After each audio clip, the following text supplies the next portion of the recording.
Hello বন্ধুরা, আজকে আরেকটা রেসিপি নিয়ে আসছি সাবুদানার পোলাও। ঠিক আছে, তো পোলাওর জন্য লাগছে আজকে আমার সাবুদানা লাগছে, আর লাগছে পনির লাগছে, আর ছোটো ছোলাগুলো লাগছে, চানাগুলো লাগছে, আর এখানে লাগছে গাজর, আলু, আর ফোড়নের জন্য লাগছে আমার আস্ত জিরে অল্প, আর কারি পাতা লাগছে, আর শুকনো লঙ্কা। তো আজকে একাদশী, এই জন্য সাবুর পোলাওটা বানাচ্ছি সবার জন্য। তাহলে শুরু করা যাক। সাবুদানাগুলো ভালো করে ধুয়ে পরিষ্কার করে আর উষ্ণ গরম জল দিয়ে 5 থেকে 7 মিনিট আমি ঢেকে রেখে দেবো, তাড়াতাড়ি হয়ে যাবে আমার। ঠিক আছে, গাজর আলু ওইগুলো কেটে নিয়েছি, আর এখানে পনিরগুলোও কেটে নিয়েছি, আর আমার সাবুদানাগুলো হয়ে গেছে। 7 মিনিট হয়ে গেছে, আমার সাবুদানাগুলো একদম সুন্দর হয়ে গেছে। তাহলে এখন রেডি করে নিই সবগুলো। দিয়ে দিলাম আমি অল্প সাদা তেল দিয়ে দিলাম। সাদা তেলটা আমার গরম হয়ে গেছে। এখন আমি আমার এখানে যে বেগ কেটে রেখেছিলাম এগুলো অল্প ভাজতে হবে আমার, অল্প ভেজে তারপর আমি সবগুলো একটা করে মিক্স করছি। মশলাগুলো অল্প ভেজে নামিয়ে নিচ্ছি।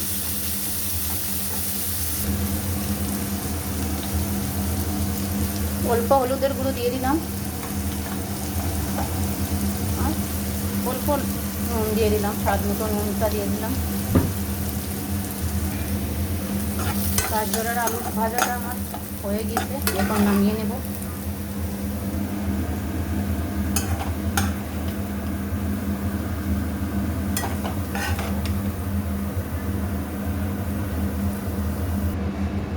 একই কড়াইতে আমি পনিরগুলো ভেজে নিচ্ছি অল্প অল্প।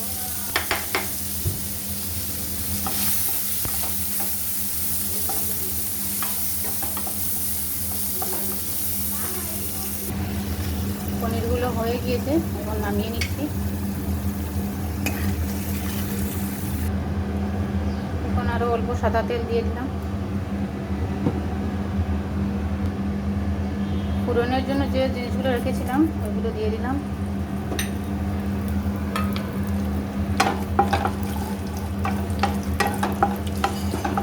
অল্প নাড়াচাড়া করে নিলাম।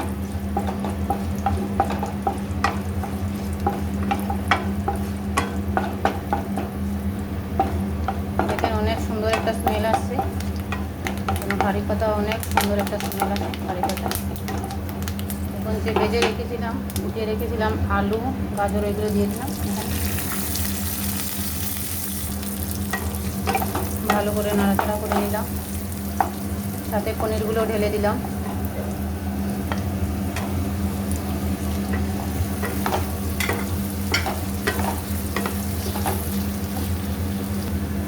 দেখেন ভালো করে নাড়াচাড়া করে নিয়েছি, আর ওই যে চানাগুলো রেখেছিলাম ওইটা আমি কুকারে সিটি দিয়ে দিয়েছি। এখন ঢেলে দিলাম এটার মধ্যে, ভালো করে নাড়াচাড়া করে এবং সাবুদানাগুলো দিয়ে দেবো।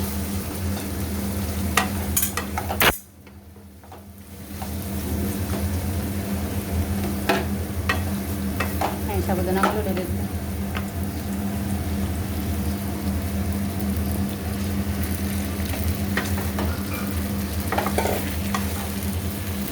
এখন ভালো করে ওইগুলোকে মিক্স করে দেখাচ্ছি আমি।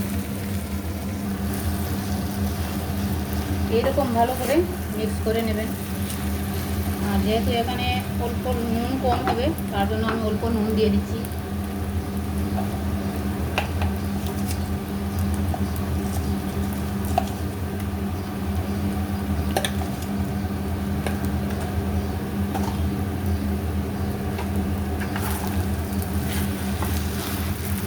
দেখেন ভালো করে মিক্স করে নিয়েছি। এখন ঢাকনা দিয়ে 5 মিনিটের জন্য ঢেকে রেখে দেবো। 5 মিনিট পরে আসছি।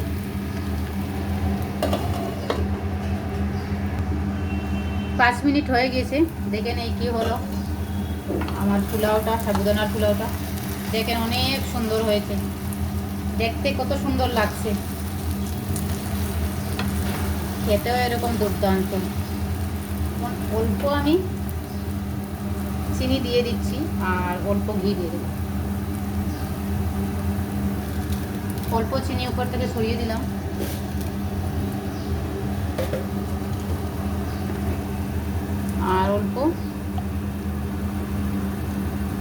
অল্প ঘি দিয়ে দিলাম।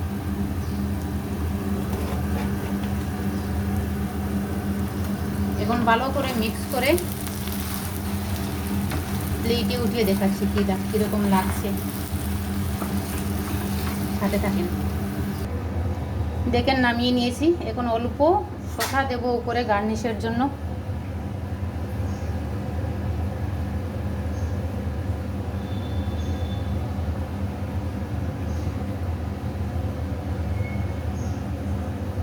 দেখেন অনেক সুন্দর, অনেক টেস্টি ডিশটা। আপনারা নিশ্চয়ই ট্রাই করবেন আর আমাকে কমেন্টে জানাবেন। আর একাদশীর জন্য মোটামুটি এইটা অনেক ভালো একটা রেসিপি একাদশীর। ওইটা আপনারা একদিন ট্রাই করবেন, ট্রাই করে বলবেন আমাকে। আর লাইক শেয়ার করবেন, কমেন্ট করবেন, সাবস্ক্রাইব করে নেবেন আমার চ্যানেলটাকে। আর নতুন নতুন ভিডিও পাওয়ার জন্য সাবস্ক্রাইব করবেন আমার চ্যানেলটাকে।